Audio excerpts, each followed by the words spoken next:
ত্রয়োদশ জাতীয় সংসদ নির্বাচনে প্রচারণায় উৎসব মুখর দেশ। ভোটের দিন যত সামনে আসছে ততই বাড়ছে প্রার্থীদের পদচারণার ব্যস্ততা। পথসভা, জনসভা আর নির্বাচনী মিছিল সহ নানা উপায়ে ভোটারদের কাছে টানতে নিরন্তর প্রচেষ্টা চালাচ্ছেন প্রার্থীরা। পাড়া, মহল্লা, অলিগলি ঘুরে নানা প্রতিশ্রুতি দিচ্ছেন তারা। অভিযোগে তীর ছুড়ছেন একে অন্যের দিকে। নির্বাচনী হাওয়ায় মুখর চারদিক। নির্বাচনের দিন যতই ঘনিয়ে আসছে ততই সরগরম হয়ে উঠছে রাজনীতির মাঠ। 12 তারিখ বাংলাদেশের মানুষের জন্য সকাল থেকে গভীর রাত পর্যন্ত উঠান বৈঠক, পথসভা ও গণসংযোগে ব্যস্ত সময় পার করছেন প্রার্থীরা। প্রচারণায় সরগরম বরগুনার উপকূলীয় জনপদ। দুটি আসনের প্রার্থীরা ভোটারদের দ্বারে দ্বারে ছুটছেন অবিরাম।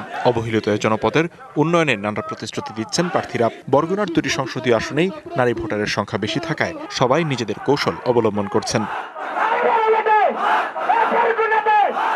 বিএনপি ও জামায়াতের কাছ থেকে দেশবাসীর নতুন করে পাওয়ার কিছু নেই, এমন মন্তব্য করেছেন ইসলামী আন্দোলন বাংলাদেশের আমির সৈয়দ মোহাম্মদ রেজাউল করিম। কুমিল্লার লাকসামে নির্বাচনী পথসভায় যোগ দিয়ে তিনি এই মন্তব্য করেন।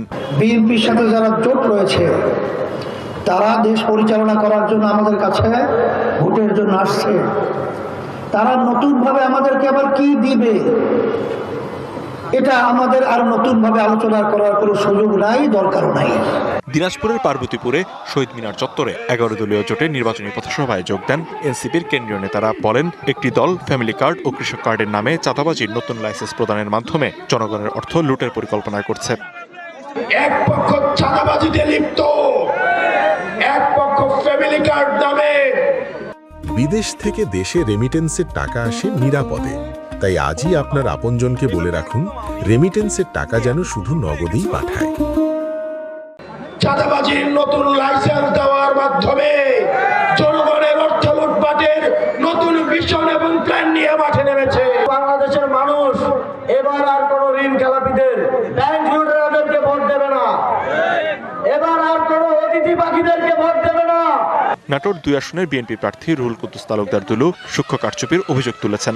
নতুনভাবে বিএনপির বিজয়কে ঠেকানোর জন্য একটা সূক্ষ্ম কারচুপির চেষ্টা চালাচ্ছে। জনগণ যে কোনোভাবেই হোক এই ষড়যন্ত্র চক্রান্ত হতে দেবেন। বরিশালে প্রচারণায় ব্যস্ত বিভিন্ন রাজনৈতিক দলের প্রার্থীরা। প্রতিশ্রুতি আর প্রত্যাশার ফুলঝুরি নিয়ে 6টি সংসদীয় আসন মুখরিত। 11 দলীয় জোট কিংবা বিএনপি প্রার্থীরা যোগ দিচ্ছেন গণসংযোগ ও উঠান বৈঠকে। ভোট বঞ্চিত মানুষরা স্বতঃস্ফূর্তভাবে এবারের নির্বাচনের জন্য অপেক্ষা করছে। আগামী 12 তারিখে স্বতঃস্ফূর্তভাবে আমাদের এলাকায় ভোট সম্পন্ন হবে। ঠাকুরগাঁয়ে পথসভা, জনসভা আর নির্বাচনী মিছিল সহ নানা উপায়ে ভোটারদের কাছে টানতে নিরন্তর প্রচেষ্টা চালাচ্ছেন প্রার্থীরা। পথসভায় বিএনপি মহাসচিব মির্জা ফখরুল ইসলাম আলমগীর মন্তব্য করেন, জামায়াতে ইসলামী দেশকে আফগানিস্তান বানাতে চায়। জামায়াতে ইসলাম এই দেশটাকে আফগানিস্তানে পরিণত করতে চায়, পিছন দিকে নিয়ে যেতে চায়।